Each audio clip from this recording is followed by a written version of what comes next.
Gobblegums. The biggest question that I've posed previous to DLC 5 being released, as well as I think one of the biggest questions the zombies community has right now, are how do Gobblegums affect the remastered maps? So this video is going to have some early Verrückt gameplay, which is the second last map to be released under embargo. Tomorrow is going to be Nocturne Toten, and then finally, DLC 5 is going to release. My personal biggest concern, and I think a lot of the communities, is just Gobblegums. Gobblegums were one of the most impactful new features in Black Ops 3. But there's going to be one huge difference from viewing Black Ops 3 maps with Gobblegums versus DLC 5 maps. The difference is that when Black Ops 3 maps drops, beside the Giant, we didn't really have any previous experience to those maps. So there was no Shadows of Evil is ruined by Gobblegums or the Giant even. I never really heard that argument because it was just a new feature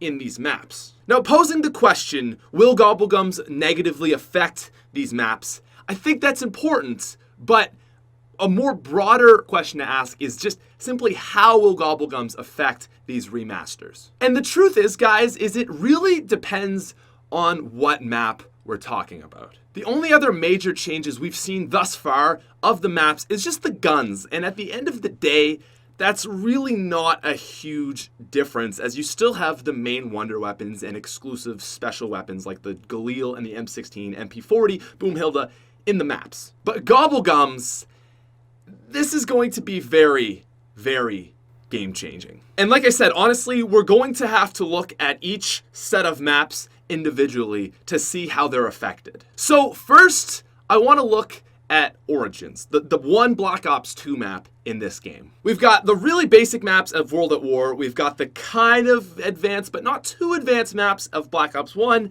and then Origins is like our really beefy, crazy map. Origins is also the map that's going to be most affected by Gobblegums. Now, it's really interesting because I don't think that Origins is going to be negatively impacted by Gobblegums. And originally I had made a video saying that I was very worried for this exact thing, but I've come to realize that, as I said, if you want to play Origins without Gobblegums, you can just go back and play the original Origins. Origins is such a weird map because it's already so good.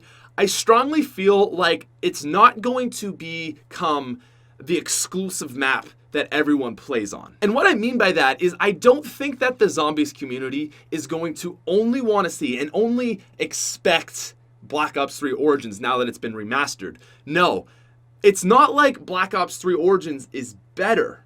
It's just completely changed. Black Ops 2 Origins is basically a Black Ops 3 map in Black Ops 2. And the remake is essentially just still this Black Ops 3 map, just up graphics and Gobblegums. So in essence, Gobblegums are going to make Origins easier. There's a few Gobblegums specifically that are going to majorly affect the map. The first is shopping free. Points are super important on Origins, opening up all those expensive doors, getting that ice staff on round 4, and shopping free is going to allow you to open up the entire map in round 1. The next Gobblegum we have is Perkaholic. I mean, getting all the perks on round 2 right after you just open up the entire map, that's going to make it a lot easier as well. You've also got things like In Plain Sight and Immolation, which are going to, just allow you to do better in the map. But overall, I truthfully feel like Origins has kind of accounted for this and balanced it. The Mud is much slower to run through. The Panzer has way more health. You get 2 Panzers in solo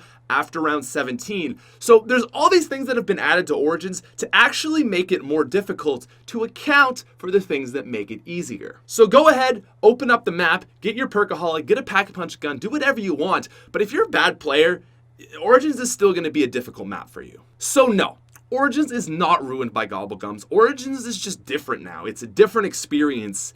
And it's just going to be, do you want to play Black Ops 2, the original, or do you want to play this different experience, this different take on Origins? But it's not like Black Ops 3 Origins is going to just completely take over what people think of as Origins, and Black Ops 2 is not going to be the only thing people stick with. They're equals, just different takes on an idea. All right, so Gobblegums are pretty much neutral in a Black Ops 2 map. What about Black Ops 1? Now, when I talk about the Black Ops 1 maps, I'm actually not going to include Kino because although it is included in Black Ops 1, Kino more closely represents the style and difficulties of a World at War map. So let's talk about Moon, Shangri-La, and Ascension. I'm going to be honest. I liked those maps more with Gobblegums. I think that Shopping Free and Perkaholic do take a lot away from the map.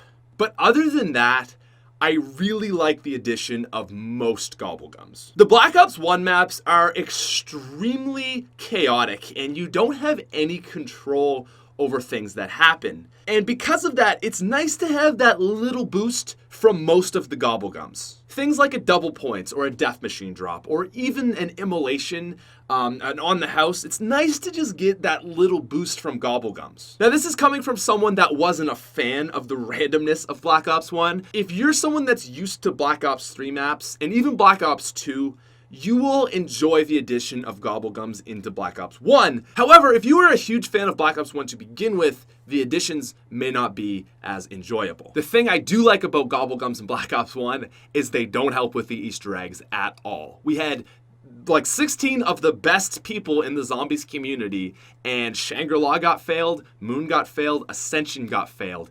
It's still very difficult because things are round-based and all kinds of stuff. So despite Gobblegums definitely having an effect on Black Ops 1, the Easter eggs are still difficult, and I would say honestly, I think overall, Gobblegums positively affects Black Ops 1 maps, except for Kino der Toten. Which leads me to our World at War maps plus Kino. Again, Kino really is a World at War map in style. And I'm going to be completely honest, guys. World at War maps are really stupid with Gobblegums. Now, maybe classics are fine, but this is the problem. The essence of these old school basic maps is not Easter eggs, it's gameplay. It's hitting the box, trying to see what you're going to get, buying your perks, saving up for Pack-a-Punch. And when you can buy a $500 Gobblegum and on Kino der Toten instantly get Pack-a-Punch, like the entire point of the map is ruined. Nocturne Toten and Verrückt are challenging maps because you don't get Pack-a-Punch. You know, you get a box, you get perks. There's no Gobblegums, but now that we have these things, it's like the point of the map kind of loses itself. Consider this. Verrückt, Shino, Numa, Noct, whatever. You pop a Perkaholic first round. You got all your perks taken care of. You don't need to buy perks. Then you get a Shopping Free. You open up the entire map. And then you get a Crate Power, hit the box, get the gun you need. You have a Pack-a-Punch weapon on round 3. What is the rest of the game going to be like? World at War maps are very basic, and the point of them is that experience of building up and doing all these things. And all you're really left with because of these OP Gobblegums are going to be just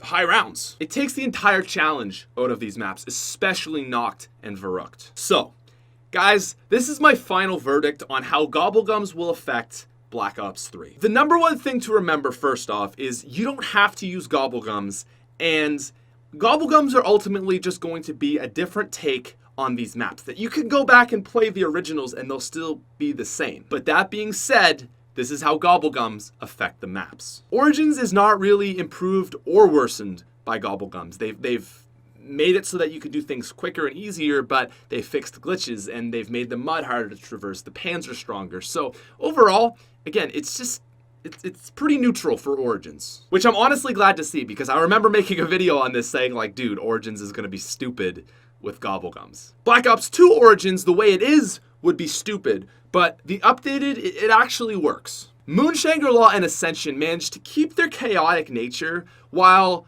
adding a different twist to Black Ops 1, and I like it. I really like the different take on these maps with Gobblegum. And I mean, one funny thing is on Ascension, if you get a Perkaholic, it's not good because the monkeys are going to take like 4 of your perks on a single round. So overall, I'm actually pretty cool with Gobblegums in Black Ops 1 maps. But that being said, Kino, Noct, Shino Numa, and Verrückt are just stupid with like the majorly overpowered Gobblegums.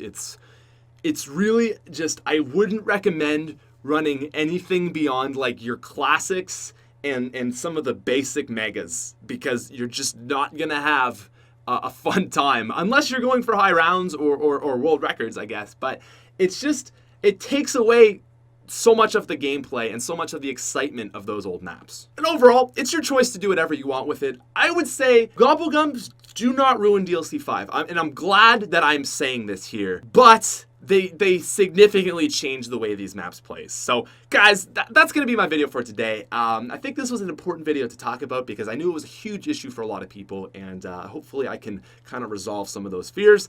Other than that though, guys, that's going to be the video for today. So feel free to drop a like, subscribe to the channel if you're new, check out the videos after this, and I'll see you later. Drop that beat. Cut that beat.